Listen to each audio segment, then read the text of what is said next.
welcome to another at History Gems, and today we're talking about the Crusades. So what was a crusade? Well, the simple definition is about 200 years between the 1090s and 1290s of Christian, Western, European armies marching into the Middle East and fighting Muslims. But actually, it's more complicated than that, and it's ironic that it's the forgotten crusade that turned out to be the most successful crusades from the point of view of the Christians. It all starts in 1095 when Pope Urban II declares that it was time to make Jerusalem Christian again. This was quite a delayed reaction because it had been Muslim for over 400 years. And actually what it seems to be is the papacy in the West trying to link up with the Byzantine Empire. This is the rump of the old Roman Empire. Nowadays it was based in Greece and Turkey, but in that period it was just known as the Byzantine Empire with its capital city of Constantinople. Byzantium crops up a number of times in the Crusader story, but it first starts off, as I said, in 1095, where Christian armies marched all the way from Europe to Jerusalem. On arriving at the capital of Byzantium, Constantinople, modern-day Istanbul, they moved into Anatolia, and pretty much from there all the way to Jerusalem, they're under constant attack. At one point, at the city of Antioch, they had a year-long siege, which they only just managed to win. And then in 1099, they captured Jerusalem and celebrated by having a huge massacre of everybody in there. Once the bodies had rotted away, the de facto situation was that the West now had multiple kingdoms in the Middle East, but was surrounded by multiple Muslim enemies. Going forwards a generation, you get the Second Crusade, where the German Emperor and the French King go on crusade. It goes horribly wrong. They pick the wrong destination, Damascus, fail to capture it, and that further unifies the Muslims against the Christians. Then, in 1187, Saladin beats the Crusaders at the Battle of Hattin and captures Jerusalem, which triggers the Third Crusade, Richard the Lionheart, and so on and so forth. Then the Fourth Crusade is a further attempt to bolster these lands overseas, but it gets distracted and goes to Constantinople and ends up capturing that. The people of Constantinople were Christian. They may be Orthodox Greek Christian as opposed to Western Catholic Christian, but Christians nonetheless. So now we have Crusaders, not fighting against Muslims, but other Christians.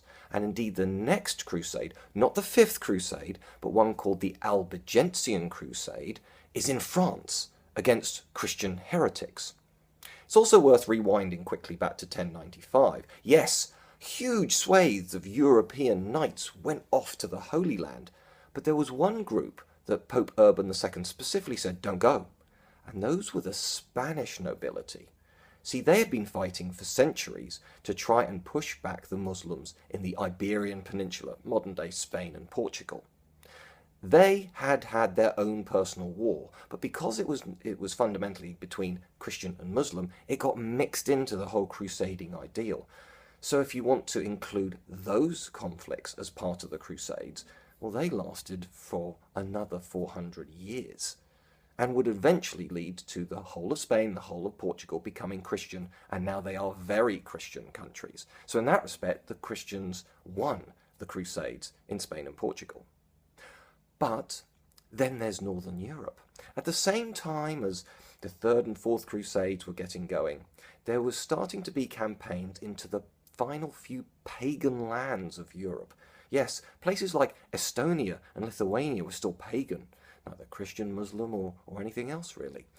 And the Teutonic Knights, the German Crusaders, would force their way into there, and is why you get countries like Poland today, which are very Catholic indeed.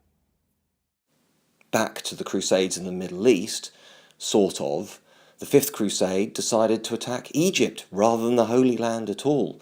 Sixth Crusade was basically a remarkable hustle where the German Emperor Frederick II managed to convince the Muslims to give him Jerusalem without even a fight.